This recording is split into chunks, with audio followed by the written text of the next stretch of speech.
नीले कलर का शर्ट पहने हुए हैं, टी शर्ट पहने हुए हैं और पीछे वाले भाई भी पहने हुए हैं। हालेलुया। आज हम लोग इस बारे में बात करने जा रहे हैं कि परमेश्वर कैसे अद्भुत रीति से हमारी परेशानियों में, मुसीबतों में मदद करता है। परंतु जब मैं यहाँ बैठा था तो पवित्र आत्मा ने मुझे जोड़ दिया, फोर्स किया, एक बात आपको बताऊं मैं।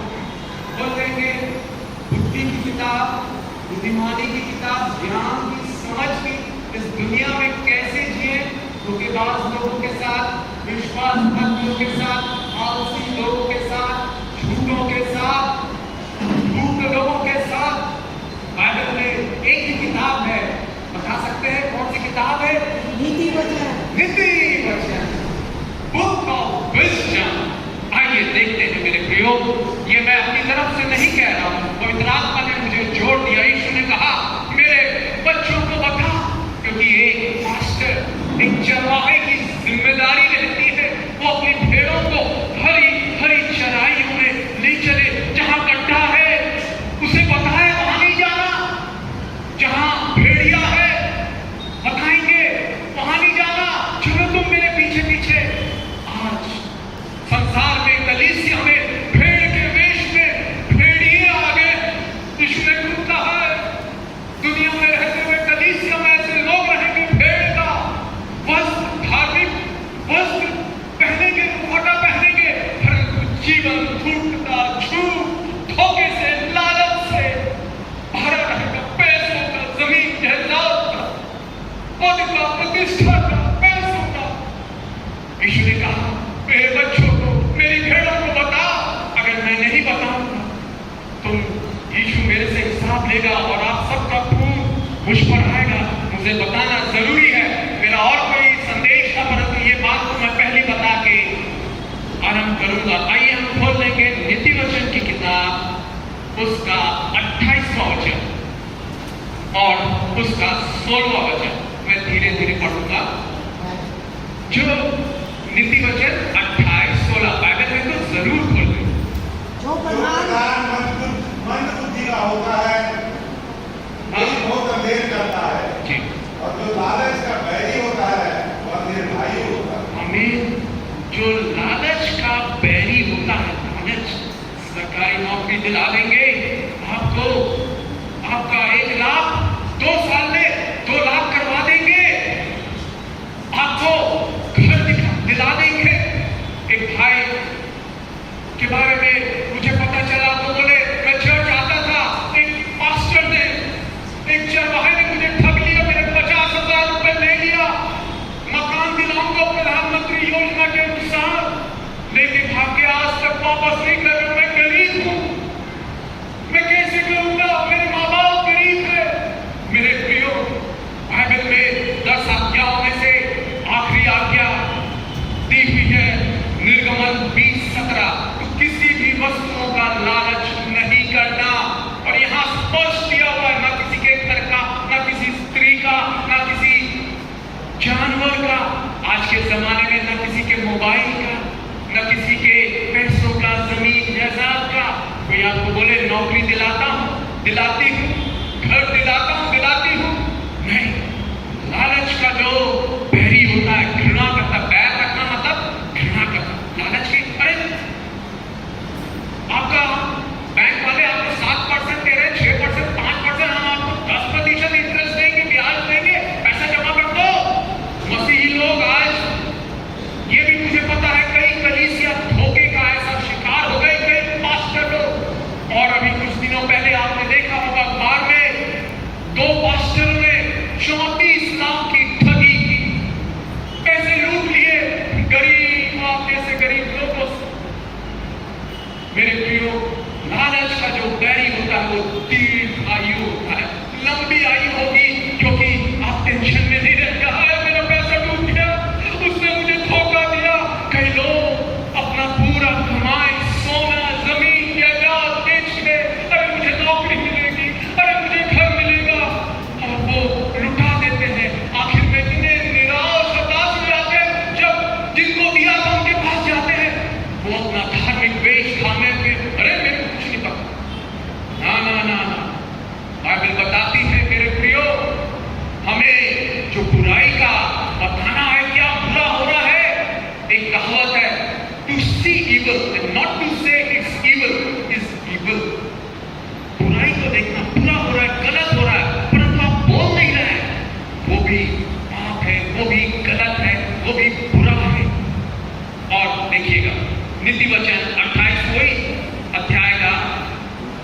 उसका 22वां वचन, नीति वचन 28-22। लोभी जन धन प्राप्त करने में, एक मिनट मेरे को ही पढ़ने दीजिए। लोभी जन धन प्राप्त करने में उतावली करता है और नहीं जानता कि वो घटी में पड़ेगा। कितने बेचारे मासूम लोग, भोले लोग, ये भेड़ियों का, भेड़ के वेश में भेड़ियों का कलीसिया में, संसार में हेडलाइंस में आ रहा है। लोगों ने पास्टरों को ठगा, पास्टरों ने लोगों को ठगा। कलीसिया के जो अगुवे हैं, प्रार्थना करते, अपनी भाषा बोलते, वो लोग ठग रहे हैं, वो लोग धोखाधड़ी कर रहे हैं। लोभी जन धन प्राप्ति करने जो दावी करता है। ये भोले लोग क्या कर रहे थे? घर मिल जाएगा मेरे को सरकार की तरफ से 6 महीने में, मेरे को पैसा जमा करने में, मेरा तो तनख्वाह केवल 5-6 हजार है, 10 हजार है, थोड़ा थोड़ा करके जमा करूंगी, तो कितने साल लग जाएंगे। ये अगुवे, ये भेड़ के भेष में भेड़िए बोल रहे हैं मीठी मीठी बात करके, आपको दिलाएंगे घर, आपको नौकरी, सरकारी नौकरी दिलाएंगे, बेच दो जमीन, सोना बेच दो, खेत बेच दो, घर बेच दो, तुम्हें सरकारी नौकरी मिल जाएगी। मेरे प्रियो, बाइबल हमें सावधान करती है। लोभी जन धन प्राप्त करने में उतावली करता है और नहीं जानता वो घटी में पड़ेगा।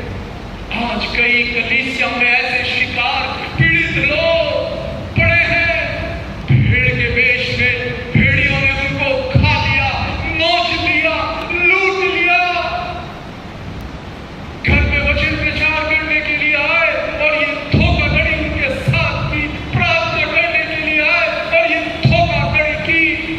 मेरे प्रियो, सचमुच दुख की बात है, वो बेचारे लोग अपना धन खो बैठे, घटी में हो गए, झोपड़ी में रह रहे, कपड़े वाले में, मकान में रह रहे, उनका पैसा चला गया। एक और सुंदर वचन उसी आयत में है, नीति वचन 28-25 में दिया हुआ है। लालची मनुष्य झगड़ा मचाता है। लालची मनुष्य क्या करता है? झगड़ा मचाता है। ये लालची लोग भेड़ के वेश में भेड़िए क्या करेंगे? शुरुआत में मीठी बात करेंगे, परंतु बाद में वो डंक मारना चालू कर देंगे। सांप जैसे बिल्कुल शांत रहता है, परंतु जब वो काटता है जहरीला हो जाता है। लालची मनुष्य झगड़ा मचाता है, परंतु जो यहोवा पर भरोसा रखता है वह हष्ट-पुष्ट हो जाता है। मेरे प्रियो, बाइबल में पौलुस भी हमें चिताता है। कुलुस्सियों की किताब उसका 3रा अध्याय और 5वां वचन। कुलुस्सियों की किताब 3रा अध्याय 5वां वचन। मेरे प्रियो, जो मैं बता रहा हूं, जो वचन आपके जीवन में आपको ये सब लूटे जाने से, वो नुकसान होने से, नष्ट होने से बचाएंगे। कुलुस्सियों 3रा अध्याय 5वां वचन में लिखा हुआ है, इसलिए अपने उन अंगों को मार डालो जो पृथ्वी पर है, अर्थात विचार, अशुद्धता, दुष्कामना, बुरी लालसा और लोभ। लोभ मतलब लालच, जो मूर्ति पूजा के बराबर है। लालच क्या है? नौकरी मिलेगी, और मेरे पैसे डबल हो जाएंगे, मेरे को घर मिल जाएगा, जमीन मिल जाएगा, पद मिल जाएगा, पैसे मिल जाएंगे। लोभ जो है मूर्ति पूजा के बराबर है। इन आगे लिखा हुआ, इन्हीं के कारण परमेश्वर का प्रकोप आज्ञा न मानने वालों पर पड़ता है। प्रकोप मतलब परमेश्वर का गुस्सा ऐसे लोगों पर पड़ता है। लोग से अपने आप को बचा के रखिए मेरे प्रियो। और बाइबल कहती है, अगर ऐसे हमारी कलीसियाओं में ऐसे भेड़िए घुस गए हैं भेड़ के वेश में, बाइबल स्पष्ट बताती है। 1 कुरिन्थियों 5वां अध्याय उसका 11वां, 12वां और 13। 1 कुरिन्थियों 5वां अध्याय 11वां, 12वां और 13। पर मेरा यह कहना है कि यदि कोई भाई कहलाकर व्यभिचारी या लोभी दिया हुआ है, या मूर्ति पूजक, या गाली देने वाला, या पियक्कड़, या अंधेर करने वाला, अंधेर मतलब धोखाधड़ी, धूर्तता, वो तो उसकी संगति मत करना, वरन ऐसे मनुष्य के साथ, चाहे वो पुरुष हो स्त्री हो, उसके साथ खाना भी नहीं खाना। आगे लिखता है पौलुस, क्योंकि मुझे बाहर वालों का न्याय करने से क्या काम? क्या तुम भीतर वालों का न्याय नहीं करते? परंतु बाहर वालों का न्याय परमेश्वर करता है। बाहर वाले जो दुनिया में यीशु को नहीं जानते, बाइबल को नहीं जानते, उनका न्याय परमेश्वर करेगा। परंतु पौलुस क्या कह रहा है? ये सब अंधेर की बातें, व्यभिचार, लोभी लोग कलीसिया में घुसे हुए हैं, उनके लिए क्या कह रहा है?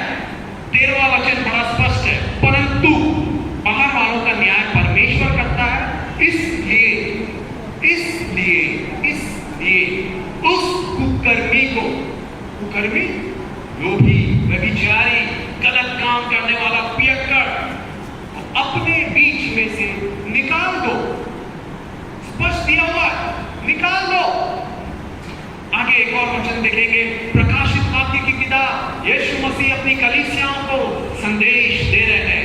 प्रकाशित वाक्य की किताब 2 अध्याय और उसका 19 और 20वां वचन, थुआतीरा की कलीसिया को यीशु मसीह अपने दास यूहन्ना के द्वारा संदेश दे रहा है। प्रकाशित वाक्य 2 अध्याय 19 और 20 मैं पढ़ूंगा। मैं तेरे कामों, तेरे प्रेम, तेरे विश्वास और सेवा को जानता हूं, और वह भी कि तेरे पिछले काम पहलों से बढ़कर है। परमेश्वर जानता है आपके कामों को, कलीसिया के कामों को, मदद कर रहे हैं, मिशनरी की, गरीबों को दे रहे हैं, अनाथों को सपोर्ट कर रहे हैं, सब जानता है वो। परंतु 20वां वचन ध्यान से, पर मुझे तेरे विरुद्ध यह कहना है कि उस स्त्री एजेबेल को रहने देता है जो अपने आप को भविष्यवक्ता कहती है, मेरे दासों को व्यभिचार करने, मूर्तियों के आगे चढ़ाई हुई वस्तुएं खाना सिखलाकर भरमाती है। एजेबेल जो थी वो क्या थी? भविष्यवक्ता थी। परंतु वो क्या कर रही है? उसके काम परमेश्वर के दासों को, चरवाहों को, पास्टरों को, इवेंजलिस्ट लोगों को, अगुए लोगों को व्यभिचार करने और मूर्तियों के आगे चढ़ाई हुई वस्तुएं खाना सिखलाकर भरमाती है। मैंने उसको मन फिराने के लिए अवसर दिया, पर वह अपने व्यभिचार से मन नहीं फिराना चाहता। साफ दिया हुआ ऐसे लोग जो यीशु का सुसमाचार सुने, कलीसिया के प्राचीन लोगों ने उनको बताया, ये मत करो, गलत किया तुमने, माफी मांगो। नहीं, फिर भी करेंगे, फिर भी धूर्तता, लूट, धोखा। बाइबल में ऐसे ही हो रहा था। यीशु मसीह कह रहे हैं, उस स्त्री को क्यों रहने देता है तू? वो मेरे दासों को, मेरे लोगों को बर्बाद कर रही है, नुकसान कर रही है, मेरे नाम को निंदा हो रही है। अन्य जाति लोग जो 1 साल 2 साल हुए इतनी ठोकर लग रही है, उनको पाए हम धोखे का शिकार हो गए। ये भेड़ के भेष में भेड़िए का, प्रभु के दास का, प्रभु की दासी का, हुए का, पास्टर का। मेरे प्रियो, लिखा हुआ, देख मैं उसे रोग शैया पर डालता हूं, उसके साथ जो व्यभिचार करते हैं वे भी उसके कामों से मन न फिराएंगे, तो मैं उन्हें बड़े क्लेश में डालूं। स्पष्ट है, कड़ा वचन है, कठोर वचन है। यिर्मयाह में दिया हुआ है परमेश्वर का वचन आग है और हथौड़ा है। ये हथौड़ा आज कलीसिया में जरूरी है। ये वचन कहता है, मेरे प्रियो, मैं नहीं कह रहा हूं, ये यीशु ने बोला, ये वचनों को मेरी भेड़ों को बता, मेरी कलीसिया को बता, क्योंकि कलीसिया में भेड़ के भेष में भेड़िए घुस रहे हैं, वो लोगों को लूट रहे हैं, नोच रहे हैं, गरीबी में वो जीवन जी रहे हैं। सामान्य भेड़े उनका पैसा लूट के मेरे प्रियो, आप सतर्क रहे, सावधान रहे। ये इजबेल जो थी भविष्यवक्ता थी। मैं आपको बार बार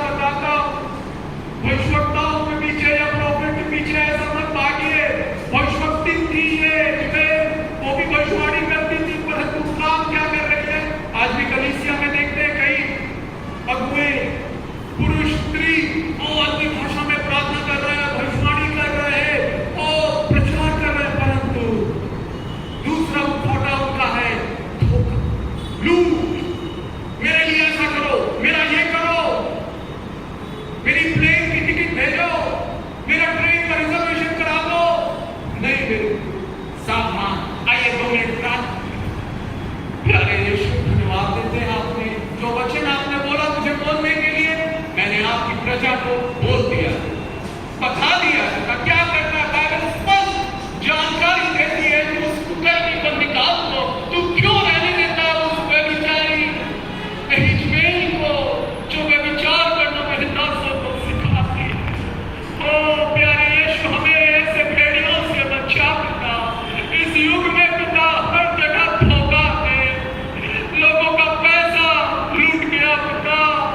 वो दुख में भरे हुए, दर्द में, पीड़ा में भरे हुए, उन पर दया कर और हमें बुद्धिमान बना दे यीशु। यीशु, लोभ लालच को निकाल दे पिता।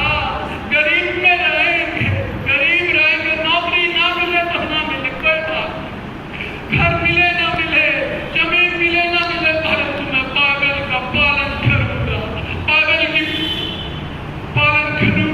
यीशु, मेरे कदमों को अपने वचन पर वो ऑर्डर कर, ओ हालेलुया स्थिर कर, oh hallelujah. Yes lord, order my steps in thy word, let not any iniquity have dominion over me। भजन संहिता 119:33 के अनुसार हम सब मेरे प्यारे भाइयों बहनों के कदमों को आपके वचन पर चलाइए पिता। उनको ताकत दीजिए ताकि वो लोग लालच, लालसा, ओ पिता, लालसा से मनुष्य कभी तृप्त नहीं होता पिता। उनकी मदद कर। ये प्रार्थना को यीशु के बचाने वाले, छुड़ाने वाले नाम में मांगते हैं, आमीन आमीन हालेलुया। मेरे प्रियो, जो मैं संदेश देना चाह रहा था वो कुछ और था, परंतु परमेश्वर ने ये मुझे बोला, जोर दिया, ये आपको चेतावनी, आपको सावधान कर दूं ऐसे लोगों से, ऐसे भेड़ के भेष में भेड़ियों से। हालेलुया मेरे प्रियो। और आज हम देखेंगे भजन संहिता 123 का दूसरा वचन पढ़ लें। भजन संहिता 123 और उसका दूसरा वचन।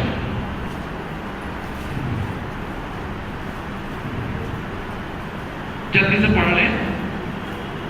जैसे दासों की आंखें अपने स्वामियों के हाथ की ओर, हाँ, और जैसे दासियों की आंखें अपने स्वामिनी के हाथ की ओर लगी रहती हैं, वैसे ही हमारी आंखें हमारे परमेश्वर यहोवा की ओर उस समय तक लगी रहेंगी जब तक वह हम पर अनुग्रह न करे। हाँ, हमारी आंखें जैसे दास की, नौकरों की आंखें कहाँ लगी रहती है, मालिक क्या कर रहा है ना, वो हाथ से क्या कर रहा है, क्या काम कर रहा है। वैसे ही हमारी आंखें किस पर लगी रहनी चाहिए, यहोवा पर, हमारे सृष्टिकर्ता परमेश्वर पर लगी रहनी चाहिए जब तक वो हम पर अनुग्रह ना करे। अब हो सकता है मेरे प्यारे भाइयों बहनों, कई साल से प्रार्थना कर रहे हैं, मुझे मेरी नौकरी नहीं है, मैं बेरोजगार हूँ, गरीबी का सामना कर रहा हूँ, मेरे पास खुद का घर नहीं, मैं रेंट के घर में, किराए के घर में रहती हूँ, मेरे बच्चे नहीं है, 5 साल हो गए, 10 साल हो गए शादी के, हाय इंतजार कर रहे हैं। बाइबल बताती है देखते रहना हमको हमारे परमेश्वर यहोवा की ओर जब तक वो हम पर अनुग्रह न करे। आपके परिवार में झगड़े, क्लेश हो रहा, आपको पति ना आपको पीटता, रोज दारू पी के, शराब पी के आता, बच्चों की पढ़ाई के लिए, खाने के लिए पैसा नहीं देता, आप प्रार्थना कर रहे हैं, 1 साल हो गया, 2 साल हो गया, हाय कब तक मैं प्रार्थना करता रहूंगी, मेरा पिता, मेरा भाई और मेरा रिश्तेदार शराबी है, नशेड़ी है, नशा करता है,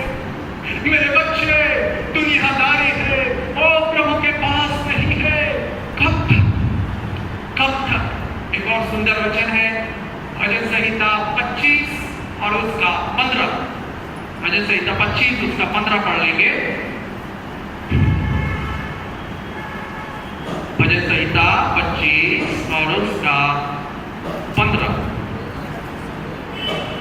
मेरी आंखें सदैव यहोवा पर टकटकी लगाए रहती हैं, जी क्योंकि वही मेरे पाँव को जाल में से छुड़ाएगा। आमीन। किस पर लगाए रहती है? यहोवा पर टकटकी लगाना। टकटकी लगाना मतलब ध्यान लगाना। मछली पकड़ने के लिए जब वो गल डालते हैं, वो जो मछुआरा है बिल्कुल नजर उसकी पानी में रहती है, एक थोड़ा सा भी हिला फट से हो, नहीं तो क्या हो जाएगी मछली कीड़े को लेके जो फंसाया है उसको लेके भाग जाएगी। और तुरंत जैसे ही देखता है हलचल हो रही है, खींच लेता है, मछली पकड़ लेता है। छोटा बालक जब वो चलना सीखता है, उसके पापा कहाँ जा रहे हैं, उसकी माँ कहाँ जा रही है, वो टकटकी लगा के देखता रहता है। टकटकी लगा के देखता रहता है कि जहां मेरे पापा जा रहे हैं वहां पर कोई गड्ढा नहीं होगा, वहां कोई सीढ़ी नहीं होगी, ठीक उबड़ खाबड़ का रास्ता ना होगा। टकटकी लगा के देखता रहता है। भजन संहिता 34:5 में दिया हुआ है, जिन्होंने उसकी ओर दृष्टि की उन्होंने ज्योति पाई, उनका मुंह कभी काला नहीं हुआ। आप यीशु की ओर दृष्टि करें, अपने दुख में, अपने परेशानी में, अपनी मुसीबत में, अपनी गरीबी में, अपनी बेरोजगारी में, अपने क्लेश में, दर्द में, बीमार हैं आप, चंगे नहीं हो रहे, दवाइयां खा रहे हैं, ब्लड प्रेशर नहीं कम हो रहा, शुगर कम नहीं हो रहा, इंसुलिन देना पड़ रहा हो, सिर दर्द रोज आपको परेशान करता है, मेरे प्रियो टकटकी लगा के देखते रहे, हिम्मत ना हारे। मैं जिन्होंने यहोवा की ओर दृष्टि की उन्होंने ज्योति पाई और उनका मुंह काला नहीं हुआ। आपका इंतजार वो निराशा में नहीं बदलेगा, आपका सब्र का फल मीठा होगा। सब बोले सब्र का फल, सब्र का फल मीठा होगा। हालेलुया। इंतजार करें मेरे प्रियो, क्योंकि जिन्होंने उसकी ओर दृष्टि की उनका मुंह कभी काला नहीं हुआ। क्या है, क्या अनोखा बात है। यीशु मसीह ने कहा यूहन्ना 8:12 में, मैं जगत की ज्योति हूं, जो मेरे पीछे हो लेता है वो अंधकार में नहीं चलता परंतु जीवन की ज्योति। Jesus Christ is the light of the world. He who follows shall not walk in darkness. आप अंधकार में नहीं चलेंगे। हो सकता है अंधकार में कड़वी कठिन परिस्थितियां हो आपके घर में, आपके रहने के स्थान में, पास पड़ोस में, नौकरी के स्थान में, खेती किसानी में, बिजनेस में, ऐसा अंधकारमय लग रहा हो, निराशा हो रही हो, हताशा हो रही हो, हिम्मत हार जा रहे हो, नहीं मेरा पति कभी नहीं बदल सकता, मुझे कभी नौकरी नहीं मिल सकती, मेरी गरीबी कभी नहीं मिल सकती। बाइबल बताती है भजन संहिता 18:28, बड़ा सुंदर वचन है, पढ़ ले। भजन संहिता 18:28। हाँ, तू ही मेरे दीपक को जलाता है, आमीन। मेरा परमेश्वर यहोवा मेरे अंधकारे को उजाला कर देता है। आमीन। क्या आप अंधकार में है मेरे प्यारे